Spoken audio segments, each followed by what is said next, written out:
I made this brush drill by accident. It's super weird and super effective, and it only takes 30 seconds a day in order to be good at it. The results are so good. I just want to show you. A little bit of housekeeping, no pun intended. This front edge of your brush here represents your club face, okay?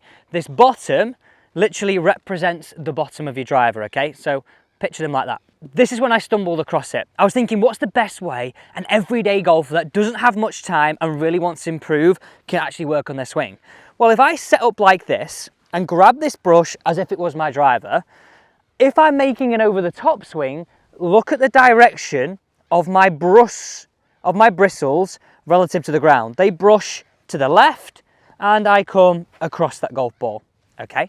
Now, if you want to actually make a move in the downswing that sticks, that is repeatable, and when you're in a hole like this, when you're like, oh my God, I cannot miss off to the right because there is trouble and there is water and there's just lost ball, you need something that's reliable, that you can actually stick to. This is that. So, the first element is actually understand the sequence of how we get the brush to move more into out. And that's really just determined by the downswing. So our objective is to have this brush to brush like this, not steep and in here where the bristles don't really hit the ground for very long at all. Now, I have my A, B, C sequence, and this is part of my build up blueprint. And if you want some actual results of what the build up blueprint does, this is them right here. They speak for themselves. It's unreal. And this is a little snippet for you right here, which I'm excited to show you. I want you to understand that you've got A, which is anything below your belt buckle. B, which is, we'll say, your torso. And C, which includes your arms, okay? A, B, C. When we're going over the top, C, B, and then A move, okay? It goes, whoop, over here, gone. What you're going to focus on now, and this is the first part of this, and I actually want to say this. I understand why it is happening for you. I understand it is actually frustrating. I just think you've not thought about it this way before. So I'm going to hopefully make sure with this brilliant drill that frustration is over. I want you now to think of the sequence slightly differently. I want you to realise that you need a more downwards factor with your C, and it needs to move in a different order. So your idea now is that A moves and C moves down. Then you can move everything through together. Just look at the difference of where that brush travelled. I'm just going to come here so don't knock the ball off. A, C, turn. Now where's my brushes going? This way. This way. Can you see the difference in that?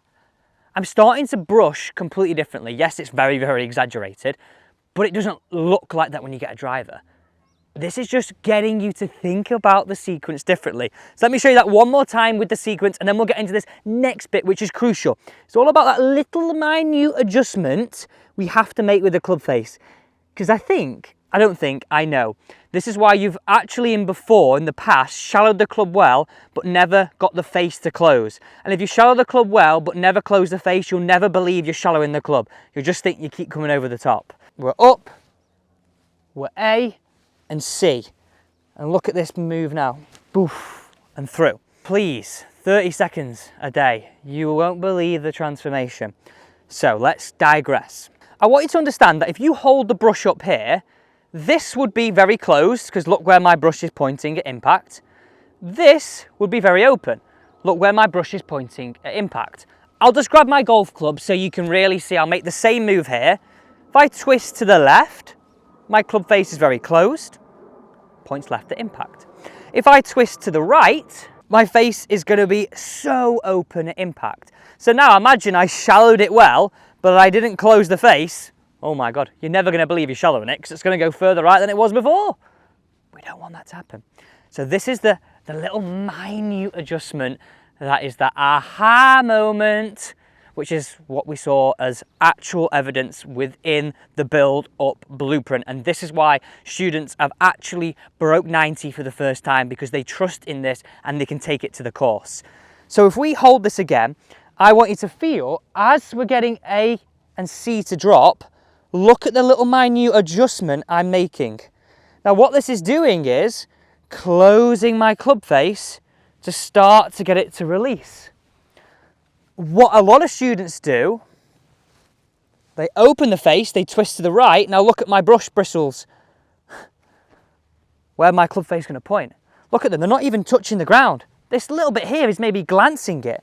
But watch, if I do this correctly, how I can brush that ground for so much longer. It looks super strange, it looks super weird, but it's absolutely immediate feedback. Let me just show you wrong, where you get the sequence right, but not the face.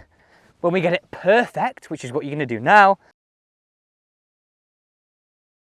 I would just practice that. Be careful you don't overdo that. So it goes like this. You're just doing it enough for it to brush that ground. Whoosh! You can actually just feel it, right? You can actually just feel it and see it. So in reality now, all those reps that you're doing at home have such an impact. God, that feels so light now. I've grabbed my driver. Probably going to add a few miles an hour too, which is actually good. That's a really heavy brush. My wife has got my work cut at home brushing with that. Yours probably does the same, or your other half. Okay, so now we have the same feeling. It's whew, and release through. It's as simple and as easy as that, a move you can count on. So here we go. I'm going to aim straight. Got my grip. A and C move, and that closing. Now I actually got that a little bit toe sides. That wasn't perfect, but if that becomes my imperfect drive, I'm super happy. Now, what that felt like was that my club and my swing now, if I had this really illustrates it, was sort of moving through here, and my club was brushing and exiting out that space whilst I was getting my club face to close. So at impact, these impact factors here were happening. I was swinging into out with a face that's close to my path, but pointing slightly right of target to hit a shot just like that. But don't worry, right? Say you hit that shot there and it started right and stayed right.